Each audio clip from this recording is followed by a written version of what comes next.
Hello guys, this is another day, a day of blessing, a day of miracle. Kuamka nikapata mambo sio vile ambayo nililala, nimekuta ni mambo imebadilika tena. And I thank you guys for the Lord. And then also for each and everyone. Mwenye ana follow up the situation ya Stano, nashukuru nyinyi wote. So guys, nimeamka jana wenye waliona ile live ambayo director alikuwa Stano aliongea, na Stano alikuwa worried sana about Joshua, na pia also alikuwa worried kwa maisha yake, kwa vile yule gaidi Mustupichi alisema anatafuta Stano. Na hata mimi nilikuwa worried sana, kwa sababu tuliona ile video alikuwa kwa the same location. But who is God? Mungu ni Mungu, anafanya miujiza kwa njia yenye huwezi ukaelewa ama hatuwezi tukaifahamu. But that time hata mimi nikakuja kujiuliza, why Joshua?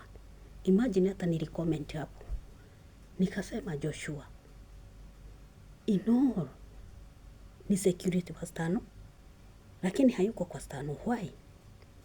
Then huyu ndio Mustubichi amepata location ile, kama nyingine ikasema na kwani Joshua ako sawa kweli, labda ni yeye amepeana hii location.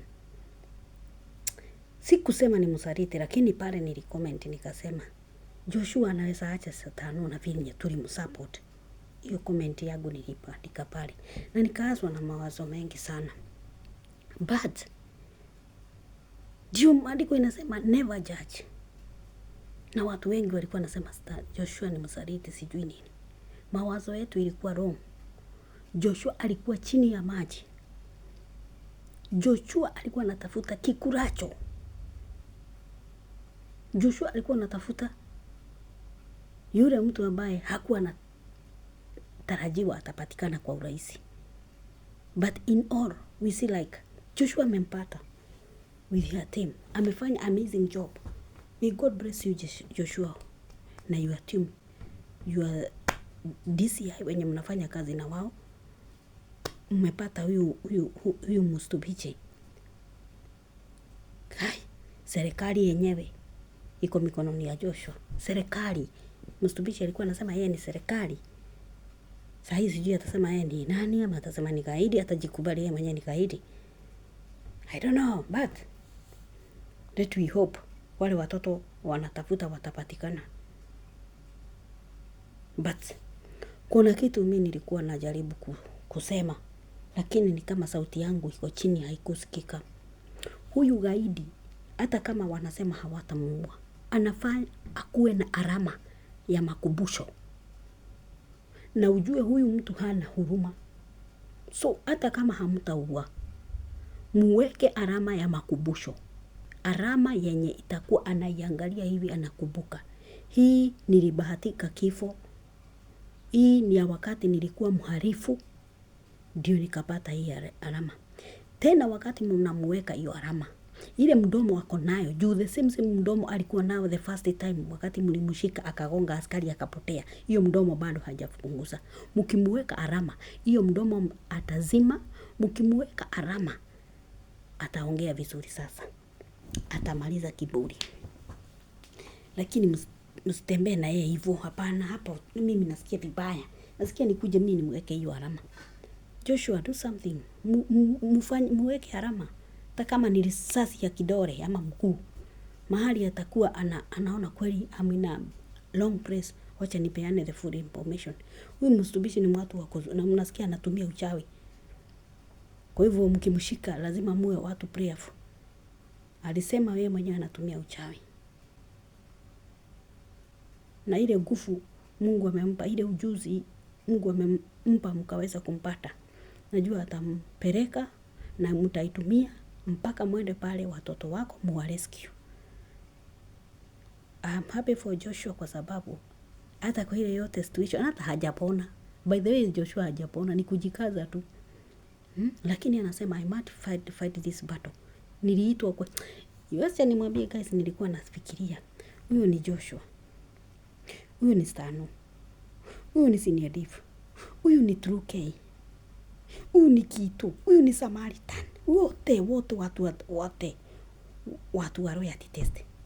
Sasa nilikuwa najiuliza, na wakiagamishwa ama gunzi watajua wamewin, nchi yetu itakuwa aje? Yes, kwa sababu nilikuwa naona sasa hii wakienda chini wote kutakuwa aje? Hatutakuwa na freedom ever. Magunzi ndio itakuwa na freedom. Utakuwa unapatana na mtu kwa barabara, unangolewa hiyo kitu na inaenda kuuzwa, unatembea bila. But our God can't disappoint us. Kama ni huyu Chorea ameshikwa, OCS ako kwa hiyo line, Chorea ako kwa hiyo line, au ndio wanasikika kama mafamous na OCPD, sijui OCPD. Najua nchi yetu wanasafisha mtaa utakuwa msafi, au magaidi wale ni wale wa. So guys, let us continue supporting our Stano. Let us also continue supporting the team with the prayers, because the prayers is very important in everything. Without prayer we can't go anywhere. And also don't forget to subscribe, like, comment and share. Leave your comment there guys. And also remember True K. Remember her kids, Raki. Ako mikononi mwa wagaga. But for me, as what I know and I believe, kama Jaden alikuwa amewekwa kwa madhabahu ya kiuganga, na Mungu ambaye tunaye muamini akamtoa kwa ile madhabahu akiwa uhai. Ataraki ni mtoto mdogo innocent, but anapitia magumu. Atapatikana, atarudi kwa mikononi mwa wazazi wake well and kicking, kwa sababu maisha ya Raki iko mikononi mwa Mwenyezi Mungu. Thank you guys.